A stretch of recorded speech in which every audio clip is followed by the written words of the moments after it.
experiment on the load test on a single phase induction motor. So here what is the main difference between the single phase induction motor and three phase induction motor is in a three phase we have the stator winding which is of a 3 winding, but in the case of a single phase the stator will be having only a single winding. So here what we are going to do is we are conducting the load test on a single phase induction motor. So we are going to see that this is our aim. We are going to see that when you are going to load the induction motor, what are the effect which is going to affect onto the performance. What is that performance characteristic which you are going to draw here? So again what we had discussed in the previous session, the same thing we are going to take up the characteristic of the output in BHP versus the remaining performance, that is like the efficiency, slip and the line current, and as well as the line current and as well as the power factor. So these are the parameters which is going to affect on when you are going to increase the load. So here as we all know that this single phase induction motor is not a self-starting. So therefore we require a method which is has to start this motor. So that method is called as nothing but capacitor start and capacitor run. So we are going to make use of this capacitor start and capacitor run method in order to start this induction motor. So let us see what is the nameplate rating of this machine which you are going to use. So rated output of this machine is 2 HP, rated speed is 1440 RPM and rated voltage is 230 volt, and this is the rated current of 12 ampere. Since we are going to do the load test, so we have to be very careful with this rated current because that is a maximum allowable value where we cannot load the motor beyond this current. So this is the maximum current where the machine can carry at under the normal circumstance. So now let us draw the circuit diagram. Before that you can see the apparatus which we require here is the ammeter, voltmeter, ammeter of the range 0 to 20 amps, voltmeter of the 0 to 300 volt. This is because you can see on the specifications, since the rating current is 12 amps, so we can prefer the more than that the ampere that is ammeter 0 to 20 amps. And what is the rated voltage is 230 volt, so we have to prefer the voltmeter more than that is 0 to 300 volt. So with the help of this we can also decide which wattmeter we are going to use. So we are going to use the UPF wattmeter itself with a range of 0 to 20 amps and 0 to 300 volt. So here we are using only one wattmeter because it is a single phase induction motor. So let us draw once again the wattmeter which is with the ML and CV connection. So since here we are going to make use of only one wattmeter, right? So this wattmeter you can write down the specifications. It is a UPF 0 to 20 amps and 0 to 300 volt. Now here we have to connect the other part of this circuit. So this L, that is a load, it will be connected to one of the ammeter. So that is of the range of 0 to 20 amps. And now we can connect this to the stator winding. So it will be consisting of a single stator winding which is nothing but a main winding. So it is denoted as a RW. This is nothing but a main winding, that is nothing but the stator main winding. And the one more winding we have to include, that is according to the capacitor start and capacitor run circuit, it will be including the one more winding that is called as an auxiliary winding.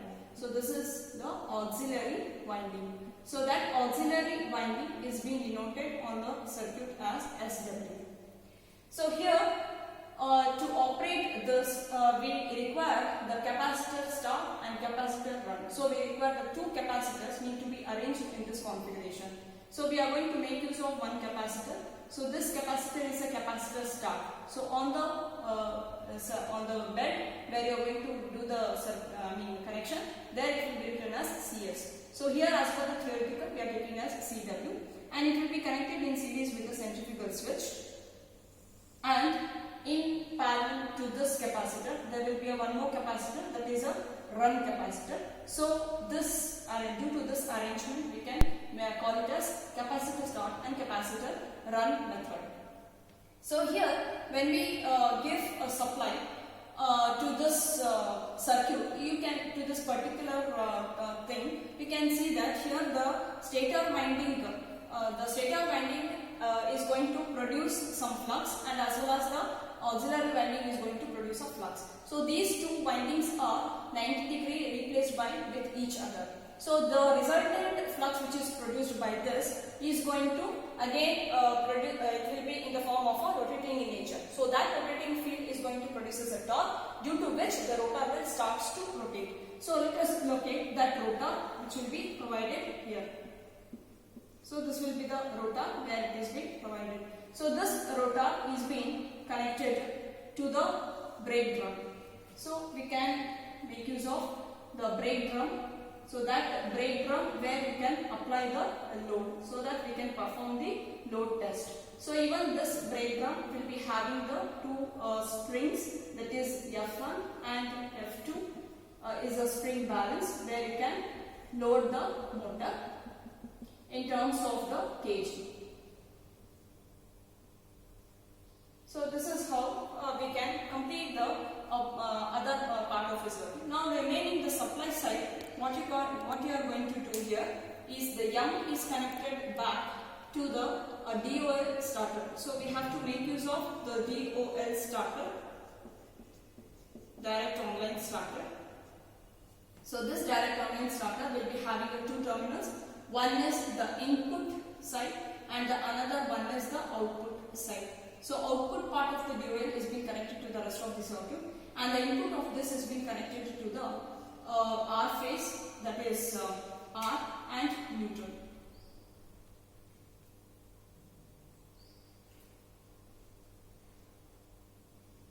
So that R is being and neutral is being completed. So now here we can write down its specifications, how much you are going to apply.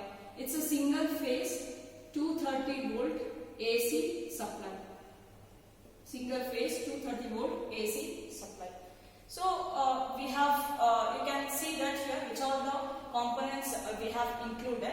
So we have covered the ammeter, and we have covered the wattmeter, and as well as we have covered this capacitor starter, capacitor run motor. Now we have to also connect the voltmeter. Left out with voltmeter that can be connected across this dual starter, which is of the range of 0 to 300 volt. So this is how we can complete the circuit by making use of these apparatus which is required. Now when you are going to conduct this experiment, what is the procedure you need to follow? Here when we switch on the supply, we have to make sure that F1 and F2 is loosened, and we are going to take down the readings. If the wattmeter kicks back, we have to take we have to interchange the CMV connections and take the reading as a negative value. If not, you can take it as whatever the reading is going to provide. So wattmeter reading, current and the voltage, and the F1, F2 value will be 0. So here what is, you can see that what is the purpose of the switch which is provided here on the bed. So this is nothing but a centrifugal switch. So whenever the motor is going to pick up with around 70 to 80% of its the synchronous speed, immediately the auxiliary winding will get cut out. So it indicates that this capacitor start will get cut out, and only the capacitor run will be connected in the circuit permanently. So that is why we are going to make use of this centrifugal switch. Now in the second, so we have taken the first trial of reading as a low load. Now we are going to apply the load. So when the F1 and F2 is being applied, so further we can see there will be a change in the speed. So the speed will automatically it will get reduced, as what we had discussed in the session of three-phase induction motor. So the speed will decreases, and we have to take down the corresponding reading, wattmeter, ammeter reading, and the respective F1 and F2 value. So we are going to increase this F1 and F2 in such a way that the current ammeter should be in the steps of 1 amperes. So that can be, you can vary, you can increase it till around 10 amps, and for each step we have to note down the corresponding meter readings. Then after that we need to unload the motor and we need to switch off the supply. Now let's move on to the setup where we are going to conduct this experiment.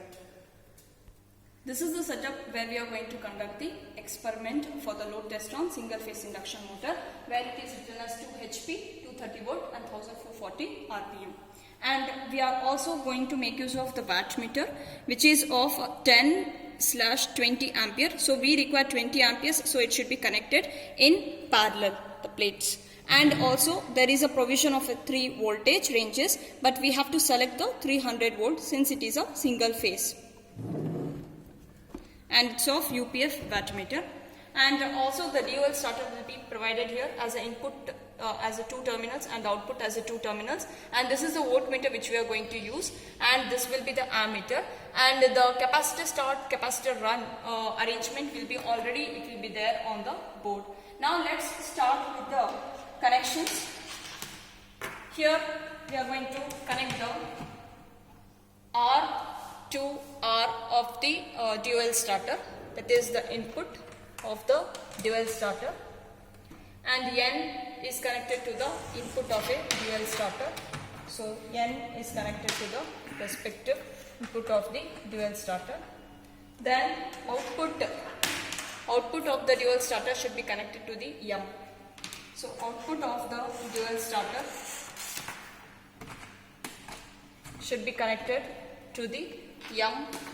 So here what we can do is we can short the wire M and C initially. So MC will be shorted together.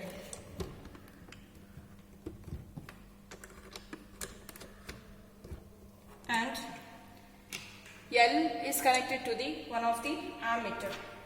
So L is connected to the ammeter which we are going to use here. The other end of the ammeter should be connected to the SW. So we can make use of a short wire. The other end of this ammeter should be connected to the SW.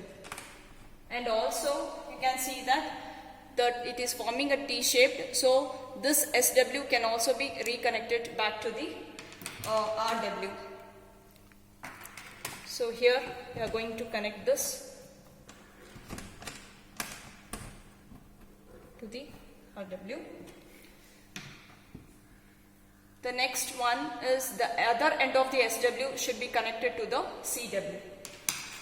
Other end of the SW should be connected to the CW. And further CW should be also be connected, the one end of this, to the CR. So here we can connect this 2 capacitors parallel to this. Okay. The next, the other end of the CR should be connected to this switch facing. So here you can see that it should be connected from this end to the CR to this way of the facing of the switch, and the other end of the switch should be connected back to the CW. So other end of this switch should be connected back to the CW. That is nothing but CS. Okay. So this is how we have completed this part. Now one more connection is left out, that is RW. RW is been again connected back to the also the negative of this supply, and as well as it should be connected to the CR.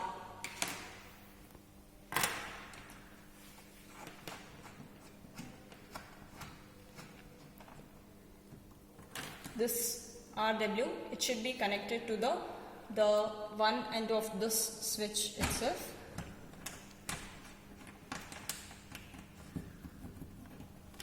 And also the RW of the same connection should be connected back to this. So we have completed this circle, And one more thing is the V connection we have left out. So V of this wattmeter which we have to select is which volts? 300 volts. So it should be connected from 300 volts back to the negative supply.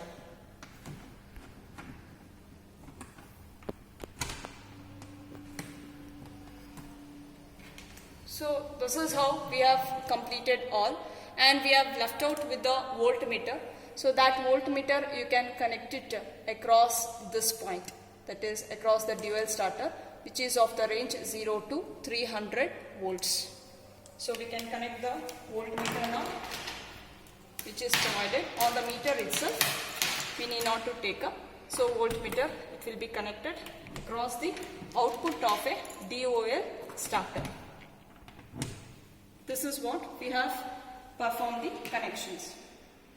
After completing the connections, let us switch on the supply and switch on the DOL starter. Now here let us take down this reading as a no load reading. So here the speed reads around 1500 and the voltage is 234 and the current is 7.34 and the wattmeter, the constant we have already calculated, it is 4. So it should be multiplied by around 5 divisions are there. So you can take it as 5 into 20 multiplied by 4. So that results with some value. And F1 value is 0 now and F2 is 0. Now let us load this motor by changing F1, F2 in such a way that the current now it's reading around 7.54. Okay, so let's move on with around 0.5. We will increase in the steps. So let us take 8. So 8 amperes. Let us take a step.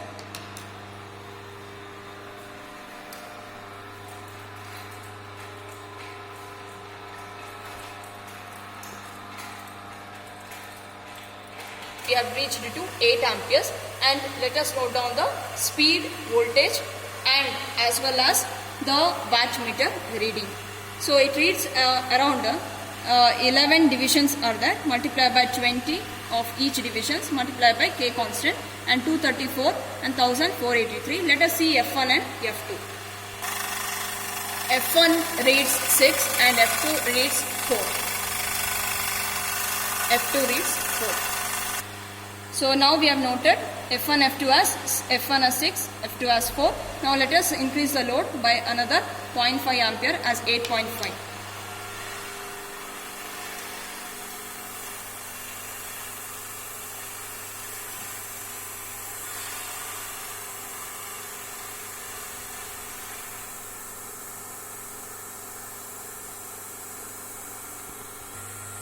After increasing the load to 8.5, so let us take up the respective reading.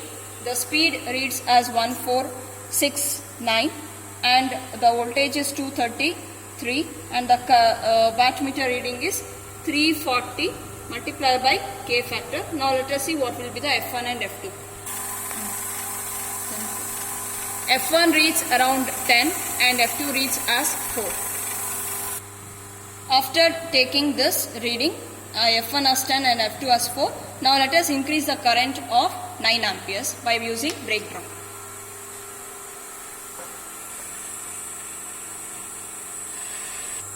After reaching to 9 amperes, so we can take down the corresponding reading. Speed as 1461 and voltage 233 and the wattmeter as 380 multiplied by 4 factor. And also we can observe the F1 has been increased to 11 and F2 as 5 by using the brake arrangement. We can see that, and the speed is getting reduced. Further now you can see that we are going to increase the current by 9.5. After reaching to 9.5 ampere, so we can get the voltage as 232 and the speed as 1452 and the wattmeter is 410. Let us see the F1, F2. F1, F2 is also reading as the same. But here what you can see the change here, the speed is getting reduced. That is what we had seen in the as per the theoretical. and further this column can be filled up by making use of the formula. So after further doing the calculation work, so let's plot the characteristics. To switch off that, again we need to unload the motor. Now after unloading the motor, switch off the supply. Now let us see that after calculations we have to plot the characteristics. After plotting the graph, we can observe the fact that is x-axis is the output in BHP and y-axis is the efficiency.